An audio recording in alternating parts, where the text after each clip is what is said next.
or less meals on demand. There's some great quick cardio warm-ups that you can do, lots of different options out there. So today I have an 8 and a 10-pound dumbbell pair. If you don't have dumbbells, you could use a band, you could use body weights. If you only have one small set of dumbbells, we can make that work as well. We'll just double them up, totally fine.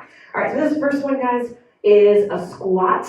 We're gonna go, and I'll post this workout online as well. So we're taking our feet just outside of our hips, holding our dumbbells on either side. So you could be here, nice little squat down and up. We're gonna go for 8.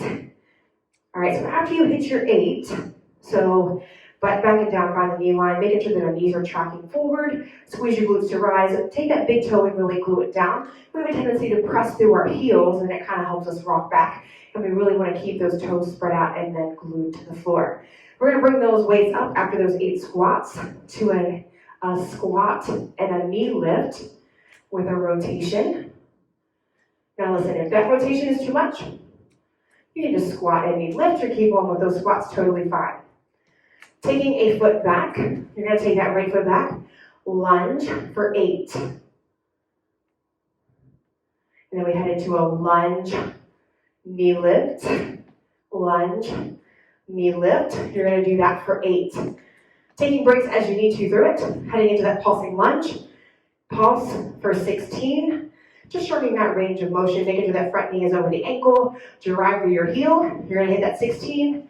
You'll turn to the side. A little sumo squat, pulse for 16. Now we're gonna put that lunge sumo together. We're gonna call it a warrior lunge.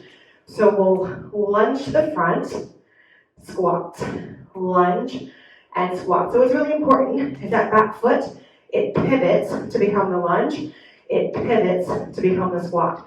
So it's really important that when you do your pivot, so it's really that back foot that's going to move.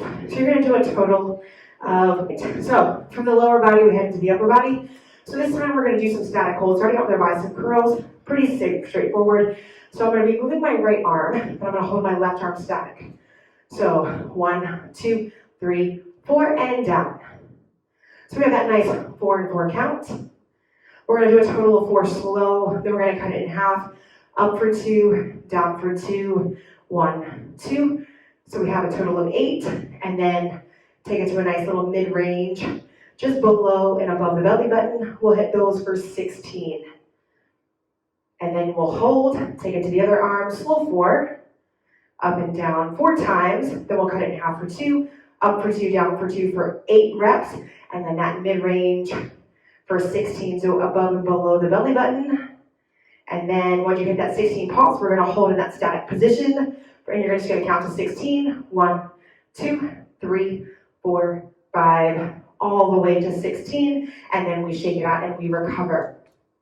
All right, giving yourself a hot second to put the weights down if you need to. If you have additional weights, you can drop your weight for this one. So I like to split my stance here. It's going to be the same thing on our shoulder press. We'll go 4, 3, 2, 1. 4, 3, 2, 1. We'll do a total of 4 slow.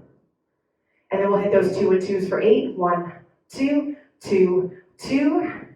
Now the only thing that's going to be really different for this one is our singles. We're not really going to pulse it like we did in that bicep. We're going to just shorten the range just a smidge.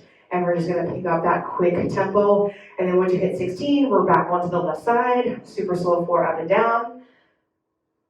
And then we're going to go 2 and 2. And then those singles. Once you hit those 16 singles on the other side, you're going to hold static and you're going to count to 16, making sure that belly is tight, shoulders are relaxed. Once you hit 16, we're going to take a nice little recover. All right guys, so we're going to hit a little bit of our back and chest, so working through some single arm rows in a nice sumo squat hold position, push-ups, push-up rows. All right, so you're going to take 1 or 2 weights. So if you want to go a little heavier, you could double your weight. You're going to bring your feet out nice and wide. Bring your forearm of the opposite hand on your thigh. So letting your arm hang long, you're going to pull it up and down. There's a little rotation as you pull up and you bring it down. So we're going to go for a total of 16. Once you hit your 16, you're going to flip it To the other side, same thing. Let the bicep, you're gonna let that little rotation happen. Pull it up and down. Squeeze the shoulder blades in, belly stays tight. Again, going for 16. Once you hit those in, we're gonna head into our push-ups. I like to hold on to my weights. Again, knees or toes. Taking it down and up for 8. Again, knees, toes. Here we take it for that push-up. Row, push-up, row. Squeeze the elbow in. And as you bring that weight up toward your armpit, you're gonna keep your hips and your shoulders square. Once you do 8 total push-up rows, 1 push, 1 row, pop to your toes, 1, 2, 3, 4. Push up, row other side, 1, 2, 3, 4. You're gonna go through that a total of 4 times each side, so really it's gonna end up being 8 total. Push up row right, mountain climb, push up low, row left, mountain climb. All right, so final exercise, guys, we're working into our glute bridge and a chest fly. So roll over onto your back, walk your feet nice and close. So let's start in that glute bridge. We're gonna squeeze our glutes, then lift our hips to our chest fly, keeping it nice and slow. Out for 2, in for 2. Thinking about giving a big bear hug. Really activating the glutes, so drive through your heels, but keep that big toe down. We're gonna go for 16. Once you hit your 16, you're gonna lower down, take those weights down into the side, heading into some oblique work, lifting the shoulder blades up, palms facing up. We're gonna reach toward the ankle. Now, really important to keep your hips square to the floor or level and not let them rock. So we're only rotating, bring that rib toward the hip. We're gonna reach for 16, all right? And we're gonna come back to our chest fly with the bridge. Squeeze your glutes up nice and high. Again, opening out and opening in. Taking our time, taking that big bear hug all the way to the top, keeping the elbows soft.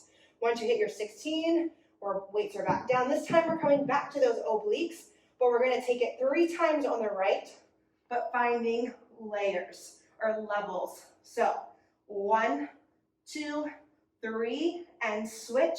1, 2, 3, and switch. 1, 2, 3, switch. 1, 2, 3. We're gonna do a total of 16. So right and then left, all the way till you hit 16. If you have any questions, feel free to reach out to me. If you don't have weights, everything that we did, you can do it without the weights.